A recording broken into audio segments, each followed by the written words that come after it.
All of us love food. We eat food if we are happy. We celebrate food. So every function starts with food and ends with food. If you feel bored, you eat food.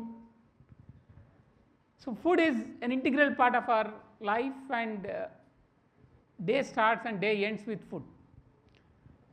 But your choices of food impacts not only you, but environment, but the people and all around us. So I'll take you through a journey of what our food choices make, not only to us, for the entire world. We are all worried about what we are eating. When we are worried about what we are eating, it's mostly about the calories and the nutrients in the food which we are eating. Are we actually understanding that properly? Are we trying to eat what we are supposed to eat, or are we eating the quantities which we are supposed to eat, or the combinations we are supposed to eat? If we look at from that point, we don't do. Why we are not doing it? We are not doing it because we don't try to understand food. Our relationship with food is often misunderstood. Today, this is a report Government of India has released a couple of years back, which says nearly 53% of deaths in India, 53% of deaths are linked to the non-communicable diseases like obesity, cardiovascular diseases, diabetes kind of thing, and these are all linked to the food habits we have. Apart from the deaths, it's also about the disability adjusted life years. If you see, means the life which you are supposed to live, but you are unable to live because of the disability, but the disease, or because of the premature death. If you look at from that, it's about 44% of the total disability adjusted life years are also because of the non-communicable diseases, and all are because of the food habits, the wrong food habits, and we are getting into eating most of junk food. And what is actually junk food? Junk food is the one which is low on nutrients and high on salt, sugar and fat. Next. These are the recommendations. I don't need to read about them, but how many of you eat more than that? If you talk about salt, it's just 5 to 6 grams per day, fats 15 to 30% of your total calorie intake, and sugar 20 to 25 grams, and carbohydrates 55 to 75, proteins 10 to 15%. Next. Look at what we do. A bottle of soft drink will have about 40 grams in 300 ml, and imagine how much you are taking. And it's not just the soft drink we take, along with that we eat potato chips, or we eat the rice in the meal, or the roti in the dinner. So all that gets added to your sugars which you are consuming. Similarly, when you are looking at fried foods, potato chips or any fries you are eating, the kind of fats you are eating, the kind of salt you are eating, salt is a preservative. So you need to eat limited. It's important for taste, but eat limited. But the kind of fats we are eating, the kinds of carbs we are eating, the kind of salt we are eating, many times they are adding to the serious problem which you are having. Next. But what we need to eat? What we need to eat is based on our lifestyle, it's based on our body requirement, and when we are making a choice of food, it should be a mix of all these. So when we talk about food, nutrients, when we talk about proteins, when we talk about carbohydrates, all of them should be part of your food. And how do you ensure that food has all these? The color which you see on your plate represents the kind of nutrients which are present.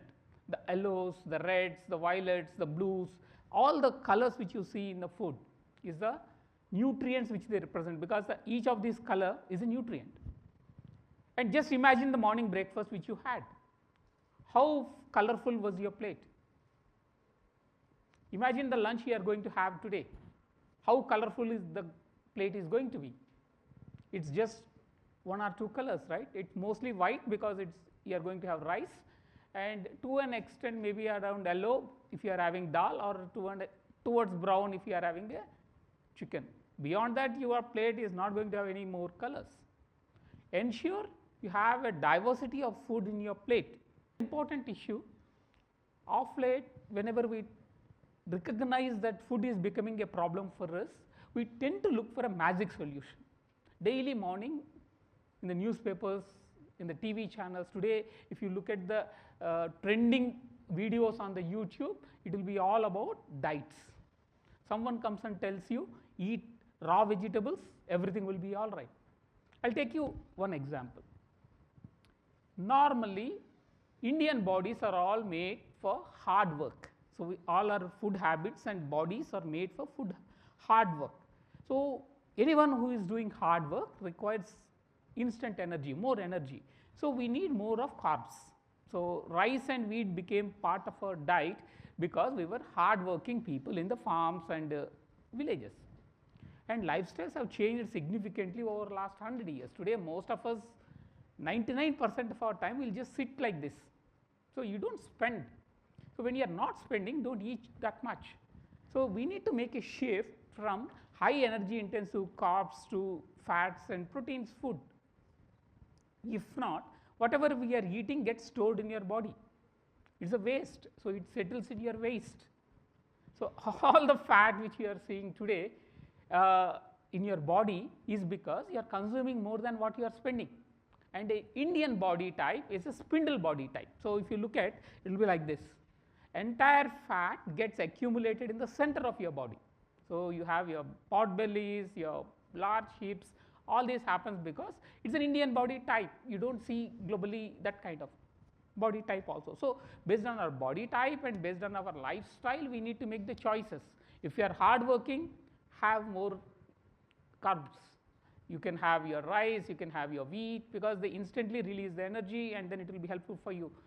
Sugars which you eat, which you take through your chocolates, or where you take it through your coffee or tea. So, all that helps if you are hard working and then spending that energy. If you are not spending, do not just go for that. Next. Going beyond what food does to you, have you ever thought what food does to environment before it comes to your plate? This is something which we often forget. What is the ecological footprint of the food which you ate today morning? You ate idli or you might have eaten dosa, and what that food has done to the environment before it comes to your plate. Often our imagination never extends to that. What happens to the food after you eat? You throw away. Most of the food you throw away. So, what is happening with the waste which you are throwing away? These two often we do not look at. Third important thing about food is, the food is as safe as it is grown. So, any practices which are adapted in its growth, also it carries that residues along with that. So, the ecological footprint of the food from its production to consumption is something which we all need to worry about, because that is the food you are eating and that is the choice you already made. Next.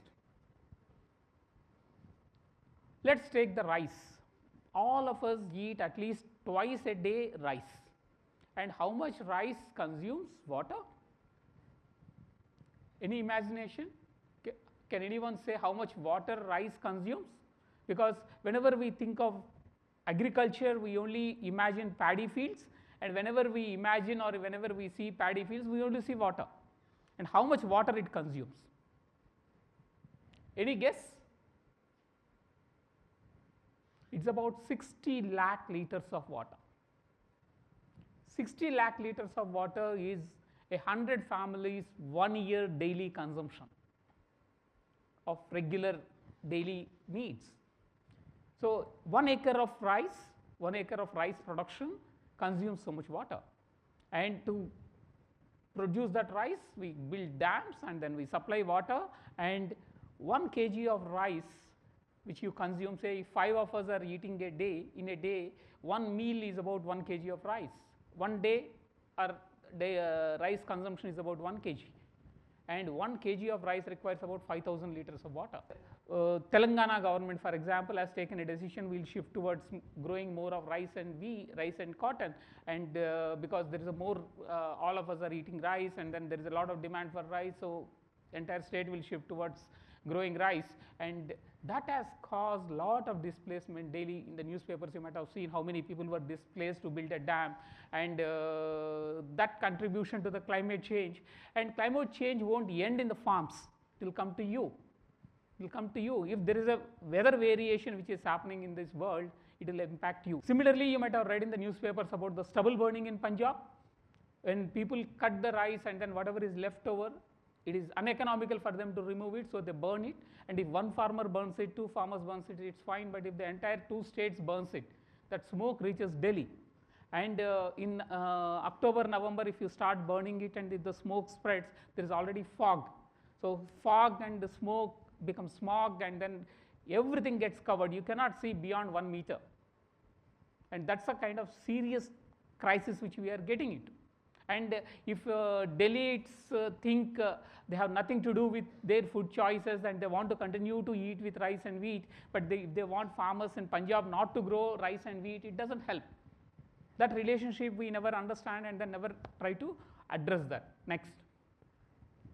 Similarly, it's not just about water, it's also about the chemicals we use, the chemical fertilizers, the chemical pesticides which are used in agriculture. Less than 1% of pesticides kills the insect, but rest of it is all into the environment, and all that comes back into your food. Imagine whatever pesticides which are used in the villages around Hyderabad, where does they go? Either they come as a residue in your food or come back as residues in your water. And similarly, when we are looking at antibiotics which are used in the milk production or in the poultry production, all of them come back into your food.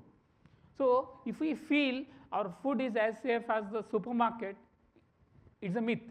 Food is only as safe as it is grown. Next. Similarly, in the processing, we all feel white rice is good. Similarly, we all feel what looks good we can buy, and then that's safer. So if you are eating wax coated apples, or if you are eating the ripe mangoes, no, artificially ripened mangoes, all these are having significant impact on the food, your health. Similarly, there is an adulteration, lot of adulteration which does happen. Next. Food waste. If you are cooking more than what you eat, and then you are throwing out, and if you don't compost it, or if you don't process it at your household level or at your colony level, and if it has to be aggregated at the city level, you see all the problem which we are seeing today. So whenever we see a truck of food waste going there and it stinks, and all of us blame GHMC, but your waste is also part of that. Just segregating doesn't help. You also need to process your waste. The last is about the farmer who has produced the food. Have you ever thought about your food choice also impacts on the farmer? So whatever you are eating, whatever you are buying, wherever you are buying, so all that impacts on the crop choices and the money which farmers get, the incomes of the farmers. Today, average income of the farmer is around 5,000 to 6,000 rupees per month. It's a household income of the farmers. And in the entire year, there's one crop which farmers grow. Second crop, there is no water available. So first crop is what people grow. Second crop, there is no nothing can be grown there. So they actually migrate to the urban areas. So in June, whatever you have seen as the people walking across, going back to the villages, is to go back and then take up farming for the Kharif and then come back. So this month you will see more people coming back again. So this kind of labor migration which is happening is because in the rural areas they are unable to find work. When farming is in distress, obviously the farm labor are also on distress. This picture, if any one of you remember, this was the farmers who were on a strike in Mumbai. So they were walking from Nasik to Mumbai, and they decided they will walk through the Mumbai on a night, not through the daytime, because exams were going on for the students. So they didn't wanted to disturb the students, so they took a walk in the night time through the Mumbai, and a silent walk. If they care for students so much, are we really caring for the farmers? Are we really caring for the farmers? Similarly, when people were walking around, imagine someone walking from Nagpur to Kanyakumari, Hyderabad to Patna, and we have seen all these photographs around us. Are we really worried about it? Next. So, what we can do? Make right choices in your food, shift away from the, not it will be good for you, it will also good for the environment, it also will be good for the farmers. Shift towards better food, shift from rice to millets and pulses, oil seeds. It will help you to have better nutrition. It will also help farmers to grow those crops and then get better prices for them. Also, buy mostly food which is not using most of the chemicals which you are seeing harmful to the environment, harmful to you. That helps the farmers also to adapt those things. And if you are worried about your food, your choices makes a difference. So, make a right choice in terms of buying also. So, buy directly from the farmers, buy at a price which is remunerative to the farmers. Why should you bargain about tomatoes which are sold at 2 rupees or 4 rupees? If somebody is selling at 2 rupees, if somebody is selling at 4 rupees, we start arguing that in that other market it is only 2 rupees, why are you selling at 4 rupees? But imagine it's 3.5 lakh farmers who have died by selling at that 2 rupees, right? So, try to understand and make relations and make right choices. Certainly, your purchasing behavior, your consumption behavior is the one which is impacting on agriculture, and whatever happens to agriculture will again impact you. So, this relationship, if you understand and start directly buying from farmers, farmers cooperatives, Sahajaram is one such example. There are a number of other examples like that. Pay remunerative prices, care for your food, and care for the farmers who are producing it. If you are worried about your mother's health, next you should be worried about the farmer who have produced your food. If mother is producing food for you, it's the farmer who is growing it for you. Thank you very much.